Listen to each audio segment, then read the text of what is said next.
by Isla herself, the Emmy and Tony Award winner, Miss Jodie Comer.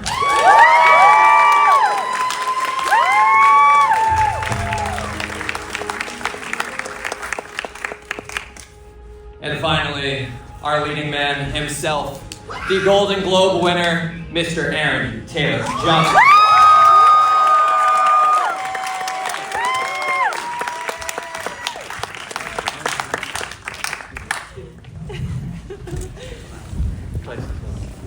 Alright guys, well, welcome to New York City. Thank you. Wow, amazing. Thanks for having us. We are kicking off a return to the 28th insert time frame later series. It's a return that people have waited 18 years since 28 weeks, 23 years since the original 28 days. Mr. Boyle, to you first, why was now the right time to get to 28 years later? Have they redone this theatre? It's beautiful, isn't it? Because I used to come here. I've been here many times. This is amazing. I've not been here since it's been done up. It's fantastic. Anyway, it was. Well, we kind of did when we did the original film. It was when you make films, it doesn't matter whether they're successful or not. They all fade gradually, as they should. They take their place in people's memories or not. People forget them or just remember them with affection or whatever. But some of them occasionally stick, and they're kind of like the first one. It just seemed to resonate with people still. And people used to put on screenings, and they'd ask me to go to Q&As a bit, and I'd turn up at the Q&A, and people would be kind of like, be really intense. Watching the film, and so Alex and I began talking about, should we do something additional to it? Should we add something to it? And we did do an original idea, which was sort of what you'd expect, really. It was like a weaponise the virus type sequel, which is sort of what you sort of think, like an agency or a government or a military or something gets the virus and weaponises it, and that kind of story. And neither of us really kind of went for it, really. And then he started talking about this much bigger idea about a bigger story that was spread over 3 films ultimately, but each film would stand independently, but there'd be a bigger tale to tell, and it would be based in a family, and that these 2 would be the origin of the family. So it's independent. So it inherits stuff from the first film. It's still the same apocalypse 28 years ago as it was for Cillian Murphy in the first film and Naomi Harris. But this is 28 years later, and we don't know what's happened to them. I'm not allowed to tell you.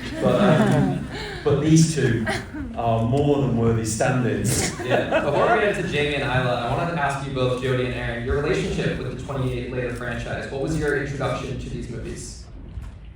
I mean, I feel like I was quite relatively young when it originally came out, so I don't remember exactly where I was when I saw it, but I always remember how it made me feel.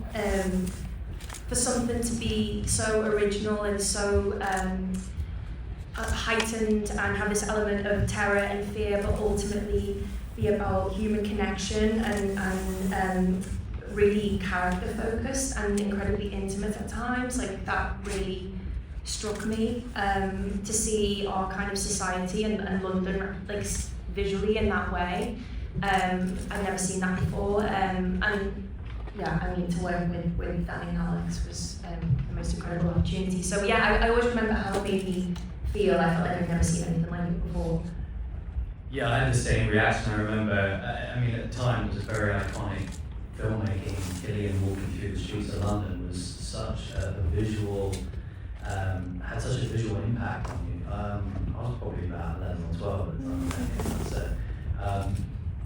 But which was kind of interesting to bring that into this movie because both Isla and Jamie were teenagers at the time this event happened. So it's kind of beautiful to be able to kind of have instilled this beautiful, this movie that about the rage virus and how we're now living in that post-apocalyptic world and how that informs the adult self. So we're sort of carrying that sort of trauma into this. It was so interesting to have that film there.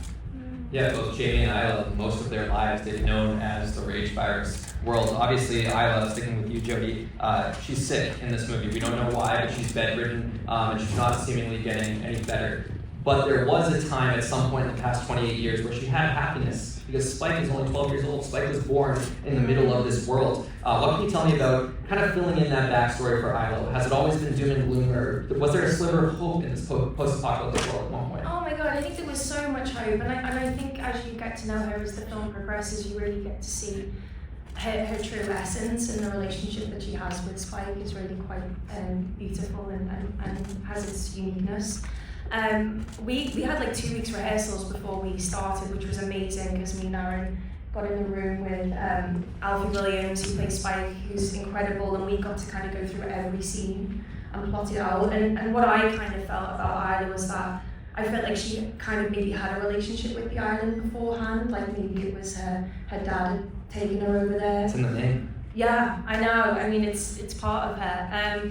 So I felt like she was kind of actually very familiar and at home in that place, but then now because of the condition she's in, she kind of actually very rarely goes outside and is, you know, very much kind of insular.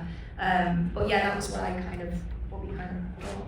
Mm-hmm. And Aaron, from what we've seen from Jamie so far, I think it's fair to call him pretty morally gray. He's got that moment with Spike when he's telling him just, you know, kill it, the one that's hanging upside down, and he wants him to become that hardened man in this post-apocalyptic world. You're no stranger to these morally gray characters. I think of Craven, I think of Tangerine from Bullet Train. What attracts you to these characters with, you know, they're not just on the surface level black and white, they got layers? Yeah, well, I think I'm always drawn to a more complex character, but I think, you know, he is a product, Jamie is a product of this new world, right? You know, he's had to adapt, change, and survive. And I think, so it's an interesting one, the moral grey area you talk about is sort of actually what's kept them alive for so long. So it's a system that the community have come together and figured out that really works for them. And now he's trying to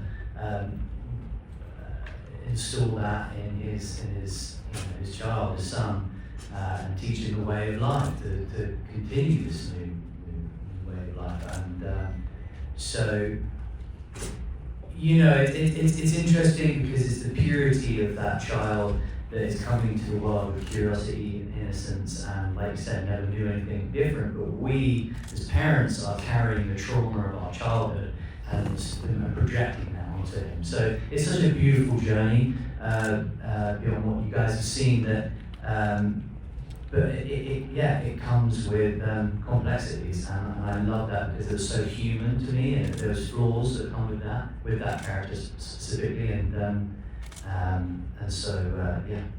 The arc is so good, and that's all I can say right now. Danny, I want to talk about how you brought this film to life, because the original 28 Days Later, over 20 years ago, it was kind of revolutionary when it came to cameras. You got to use the Canon XL1, one of the first feature films in Hollywood to use a camera like that. Obviously, it influenced the next couple decades of cinema. This time around, get this, guys, iPhone Pro 15 Max. You shot a lot of this movie on iPhone. Can you talk to me about how that was able to get put together? Well, there's lots of cameras used in it, but yeah, we used the iPhone a lot in it as well. But it's shot in a widescreen format, so because the phones and cameras generally are, the sophistication of them now is so much greater than it was before, that you can take these huge risks with it. And we shoot this film in what's called a 276 format, which is a very widescreen format. Because we wanted you to see the spread of nature in this world, and these characters isolated within it, because it gives you a great sense of isolation, of space and then isolation. And then we used, you saw some glimpses of a kind of technique in it that there's a lot more of in the rest of the film that you'll see. And there's some pictures out showing all these iPhones lined up in like 20 iPhones in a... It's like a belt almost, right? Yeah, and there are a couple of shots that use that later that are really, I don't normally say this, but they're really cool. And they're very violent, so they're not allowed on YouTube or anything like that. So you will only see them in the cinema, so you'll have to come back to the cinema to see them later. But it was a wonderful, because yeah, like I said, we'd use these other cameras on. It was wonderful to try and bring a technique to the film, and that's one of the wonderful things about apocalypse movies, is you've got that, it gives you that freedom, because the kind of all bets are off, really. You know, they're just like, well, what are you going to do? How are you going to survive? How is the virus going to survive? Is that going to change? Because it won't just die like the authorities think, oh, we'll just let it go. It mutates and changes for it to survive. How do these people survive? How does their son survive when he's, well, I shouldn't give anything away, but what happens to him when he gets out there? You know, those are the questions that it's asked. So it's wonderful to be able to reflect that in as fresh a way as possible. Yeah. Yeah, you mentioned how the real world would react to something like this. People think it will just go away. We had a global pandemic. We went through a time of isolation where we didn't know when it was going to end. How did you pull any experiences from what you guys went through in COVID? Over 2020, 2021, to kind of insert into this performance what that isolation feels like. Aaron, we can start with you.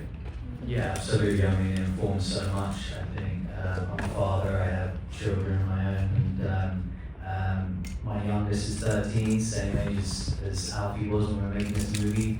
I know what it was like to, protect your family and but also not understand what was happening around us, and it was, you had to adapt and change, and it was very heightened sort of tough time. So there was so much that, and I thought that was really interesting whilst reading this, that an audience is going to understand just that sort of journey through into, I always sort of think what's pre-pandemic, what's post-pandemic.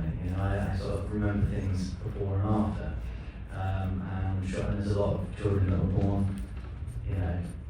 post-pandemic, and that's sort of like that's Alfie's sort of character. But yeah, grew upon a lot of those sort of scenarios, and felt like the characters that we were building in this community felt like communities that were sort of breaking up and things like that. So there was a lot that kind of you grew upon, and like you do that naturally, try to find a character. So. I guess as well, how much you in that time valued and appreciated nature. It's something that I realised when I watched the movie was like, you have so many amazing shots in this film that like the nature carries on. She strives without us, and there's clips where you see it's like an Eden, and she's thriving, and it's that was quite beautiful and quite a revelation to see actually how you depicted that, because it's so true. Like she doesn't really need us for much, but we rely on her for so much. So that was something that really struck me as well. Yeah, Mr. Boyle, the way you use the sky in this movie, I can't say much. It's one of my favorite scenes, but all I'll say is the sky. Oh, Causeway. Yeah. Beautiful, remarkable. We got to wrap with this final question, and again, there's so much I want to talk about with this movie. We'll have to have an extended conversation at a later time once we can talk about it in full. We've seen 28 minutes. We've got about an hour and a half to go. For audiences, when they check this out in full on June 20th, what can you tease, if anything at all? Oh my God. It doesn't go where you think it's going to go. That's really important, and that was really important for us as filmmakers. I think for all of us, it's what attracted this caliber of actor to it, and what, like Alex and I were determined to do, was to try and surprise people. And that's why it's like Sony won't show the whole film yet, because they want it to be revealed as late as possible for the pleasure of the storytelling. And it is really interesting, the storytelling element of it. It isn't what you think. The military do turn up, but again, it's not at all what you think what happens with the military. They don't weaponize the virus. That doesn't happen. I'd love you to come and see the whole thing. It's we made it for you, especially for the fans, because it's the fans that sustain it. People who write to you, and you see them outside screenings of other things, and they ask you, is there any other news on a sequel to 28 Days Later and stuff like that. And it really matters in the end. So thank you for being here, and I hope you enjoy it. Guys, it's so good. It's so good.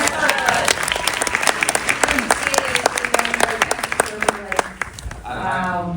I will say, before I turn it over to Jodie and Aaron, this film has already won awards. 3 Golden Trailer Awards for the trailer that they made in December. It was the #1 trending video on YouTube, 10 million views in the first 48 hours, and already won 3 Golden Trailer Awards. Wow. And that's before it's even released. Wow. So, Jodie and Aaron, what can you guys tease, if anything at all? I don't want to get in trouble.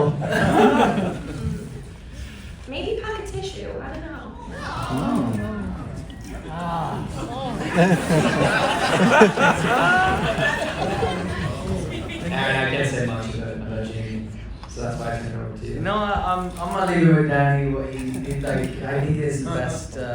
There's a guy in it. There's a guy in it. So if these guys aren't enough, there's a guy in it at the end called Jack O'Connell. I don't know if you saw Sinners. You see Sinners? Fantastic film. So he's the chief vampire in Sinners, and Jack kind of is right at the end. He's in the film. He's right at the end of the film. So that is. Yeah, that's a treat we've got in store. There are characters we've yet to meet. Yes, obviously we're great going characters in the poster. Yeah, and I wanted to apologise as well on behalf of you if you were Teletubbies fans. When we were growing up, because of the way we treat them, it's like, and they come back anyway. There's more Teletubbies to be had. There's a lot more to come with this film. Anyways, guys, that's all the time we have for us.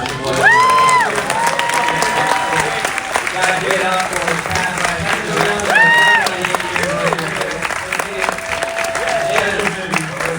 Really quick, be sure to stick around because right now we're going to screen the original 28 Days Later, first time in theaters in years. So please enjoy the original